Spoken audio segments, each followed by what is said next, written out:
সুখবর বন্ধুরা, good news. কিভাবে তোমরা তোমাদের ইনস্টাগ্রাম থেকে অন্যজনের ইনস্টাগ্রাম কিভাবে তোমরা ব্লক করবে ওটাই তোমাদেরকে দেখাবো। তোমরা ভিডিওটা লাস্ট পর্যন্ত দেখতে থাকো, তাহলে কিন্তু বুঝতে পারবে। আর যদি আমার চ্যানেলে তোমরা নতুন হয়ে থাকো তাহলে আমার চ্যানেলটাকে তোমরা অল্প সাবস্ক্রাইব করবে বন্ধুরা। তাহলে চলো আজকের ভিডিওটা শুরু করা যাক।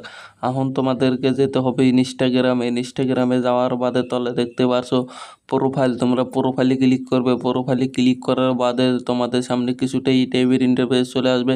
তোমরা উপরে থ্রি লাইনে ক্লিক করবে। থ্রি লাইনে ক্লিক করার বাদে তোমাদের সামনে কিছুটা এই টাইপের ইন্টারফেস চলে আসবে। তোমরা তলে স্ক্রল করে যাবে। স্ক্রল করে যাওয়ার বাদে তলে দেখতে পারছো ব্লক লেখা। আমরা ব্লক লেখার উপরে ক্লিক করবে। ব্লক লেখার উপরে ক্লিক করার বাদে তোমাদের যতগুলো আইডি আগে ব্লক করে রেখে দিয়েছো সব আইডি কিন্তু এখানে শো করবে। এখন যদি তোমরা নতুন করে ব্লক করতে চাও, উপরে দেখতে পাচ্ছ প্লাস আইকন, তোমরা প্লাস আইকনে ক্লিক করবে। প্লাস আইকনে ক্লিক করার বাদে তোমাদের সামনে কিন্তু বহুটা আইডি চলে আসবে। তোমরা যে আইডিটাকে ব্লক করতে চাও ওই আইডির সাইডে ব্লক লেখা আছে, তোমরা ব্লক লেখার উপরে ক্লিক করবে। ব্লক লেখার উপরে ক্লিক করার বাদে তোমাদের সামনে ফেরা ব্লক লেখা আসবে। তোমরা ব্লক লেখার উপরে ক্লিক করবে। ব্লক লেখার উপরে ক্লিক করার বাদে তোমাদের আইডিটা কিন্তু মোবাইল ফোন থেকে ব্লক হয়ে যাবে। আশা করি ভিডিওটা বুঝতে পারছো। যদি তোমাদের কাছে ভিডিওটা ভালো লেগে থেকে লাইক করবা, কমেন্ট করবা, সাবস্ক্রাইব করবা বন্ধুরা। অন্য কোনো নতুন ভিডিও দেখা হবে। ধন্যবাদ।